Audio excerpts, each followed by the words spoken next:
and welcome to my channel. Today I will be sharing a video of what happened in America last night. I know that got your attention. More reason you need to watch this video to the end. Now, there was a heated conversation between presidential candidates. Trust me, you wouldn't want to miss this. Like, who would want to miss the part when Vikek was called out for ties to China by St. Tim Scott when he blasted his opponents last month as being bought and paid for China, a part where Nikki Haley told Vikek for using TikTok to campaign, or maybe the part Chris Christie called out Trump for not showing up, to mention but just a few. Let's take a look at their interesting debate. You were just in business with the Chinese Communist Party and the same people that funded Hunter Biden millions of dollars was a partner of yours as well. It's not nonsense. So look, here's what I want to respond. These are good people who are tainted by a broken system, and it's not the fault of anybody who's involved. Some of us are tainted. Excuse me. Thank you for speaking while I'm interrupting. While I'm speaking. No, you said if I may finish, you can't be on both sides. Gentlemen, you'll have your turn. One of the challenges we should have please focus on the issues that matter. We know we did business in China. Everybody knows that. If I may address, focus on holding Joe Biden accountable. That's what we need to be focusing on. I actually agree with Ron DeSantis. And former South Carolina Governor Nikki Haley didn't let up on the political newcomer when he attempted to fend off criticism for using TikTok to campaign despite its deep and controversial CCP ties. I have a radical idea for the Republican Party. We need to win elections. And part of how we win elections is reaching the next generation of young Americans where they are. This is infuriating because TikTok is one of the most dangerous social media apps that we could have. And what you've got, I honestly, every time I hear you, I feel a little bit dumber for what you say. The fired up former ambassador also unleashing on Florida Governor Ron DeSantis on energy independence. Watch this. Ron DeSantis is against fracking. He's against drilling.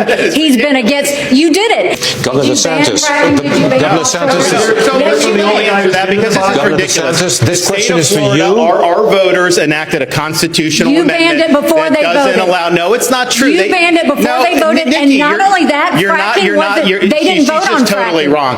But the candidate that took the most heat wasn't even on the stage. And Donald Trump hides behind the walls of his golf clubs and won't show up here to answer questions like all the rest of us are up here to answer. He put $7 trillion on the debt. He should be in this room to answer those questions. You're ducking these things. And let me tell you what's going to happen. You keep doing that, no one up here is going to call you Donald Trump anymore. We're going to call you Donald Duck. He owes it to you to defend his record where they added $7.8 trillion to the debt. That set the stage for the inflation that we have. On the 50 million. Here is a nice part. Secondly, on the curtains, do your homework, Tim, because Obama bought those curtains. Did you send them back? It's in the press. Did you send them back? It's the State Department. Did you send them back? Did you send them back? You're the one that works in Congress. No, my gosh. You get it You done. hung them on your curtains. They were there before I even showed up at the residence. You are scrapping. You are scrapping. I'm not scrapping.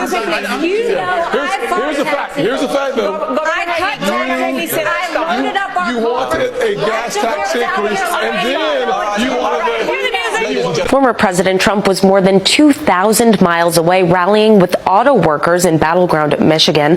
I spoke to him exclusively late last night, and he says he has no regrets. Quote, I thought it was much more important considering I have a 56-point lead for me to be dealing with the UAW and the fact that the Biden administration is going to destroy their jobs over the next 2 years by going all electric. And his campaign says he won't attend the third GOP debate, which isn't yet scheduled, but it's expected to take place in November. Guys. Very interesting comments from the former president there. Brooke Singman live for us. Thank you so much. Let's bring in. After watching this video, it is evident enough that last night was hot, and some candidates were put on hot seats. Indeed, these 2024 elections will be something else. Now let's check out some of the stitched videos and hear what people had to say about this debate. So let's talk about DeSantis because he completely lied on stage. One of the things that he said, that his state is low on crime, violent crime, and that is absolutely not true. They made an article. They did an article about 2 weeks ago, a week ago, talking about how many cities are not reporting the violent crime statistics. This information is not given to the CDC. for us to have accurate reporting on crimes because he wants to make himself look better because he's running for president. But we know that that's a freaking lie. Crime here is rampant, especially violent crimes.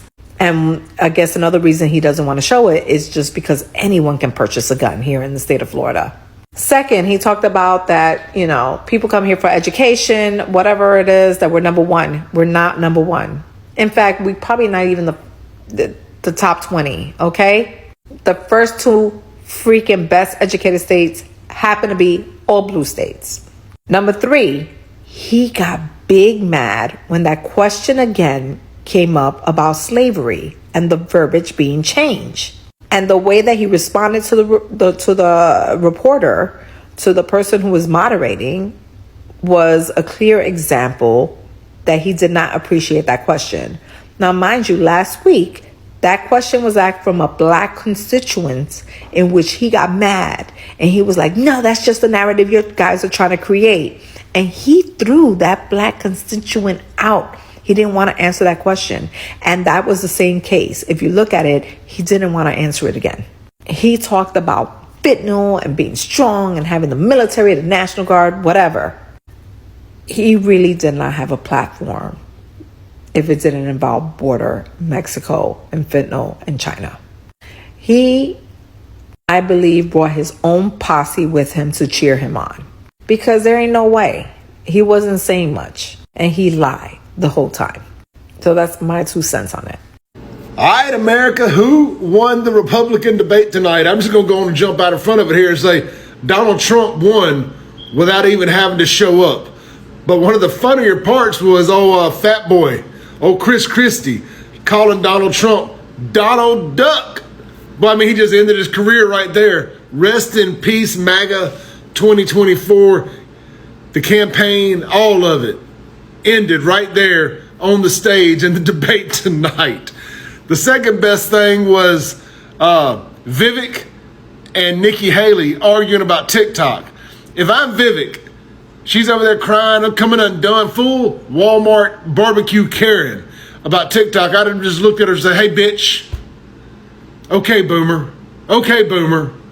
TikTok ain't going nowhere. If it ain't TikTok, it's MySpace. If it ain't MySpace, it's Instagram. If it ain't Instagram, it's fucking Facebook or YouTube or Rumble or X or you name whatever's next. Until they take care of 230, none of the other stuff matters. As I filmed this on my TikTok. These guys, Gavin Newsom, of all people, Gavin Newsom had the video of the night calling this the minor leagues, called it the XFL compared to the NFL.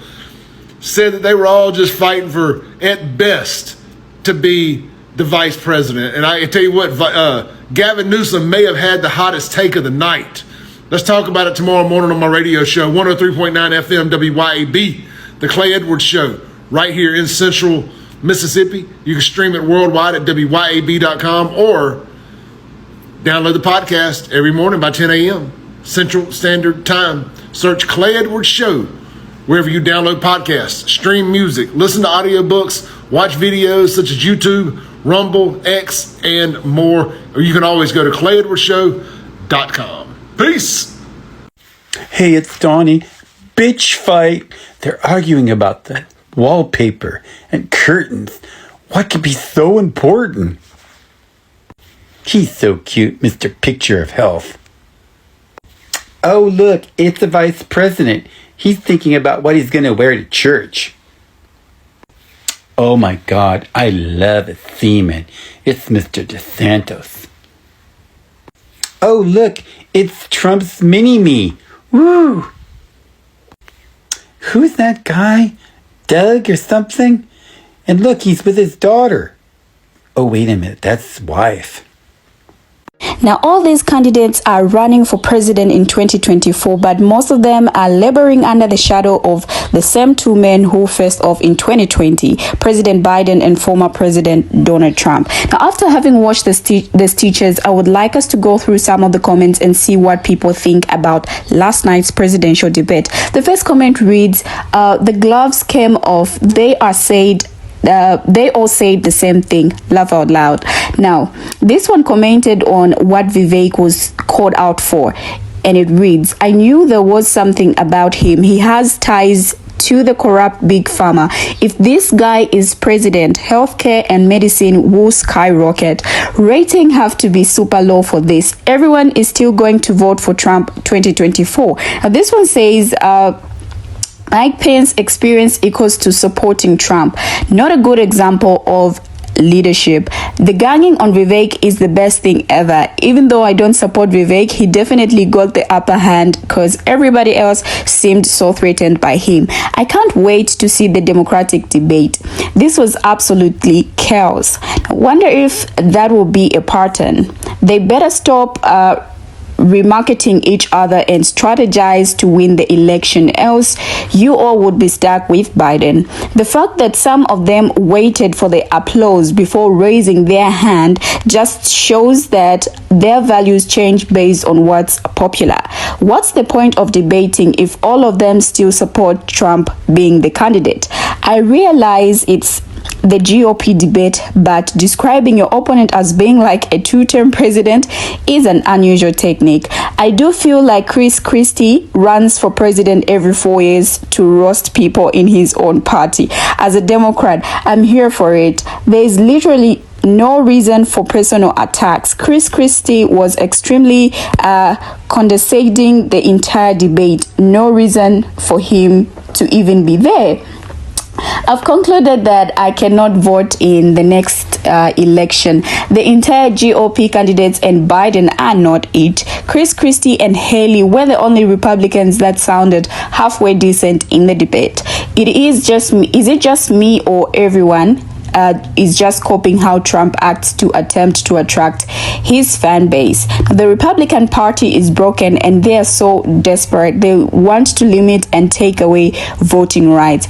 This is basically an insight of last night's Democratic presidential debate. We have heard what some people had to say about this debate and what they think about these presidential candidates. Now, what a debate, because I don't know what words to use to describe it, but yeah, I would like to know what you think about this debate, so please don't forget to drop your comments.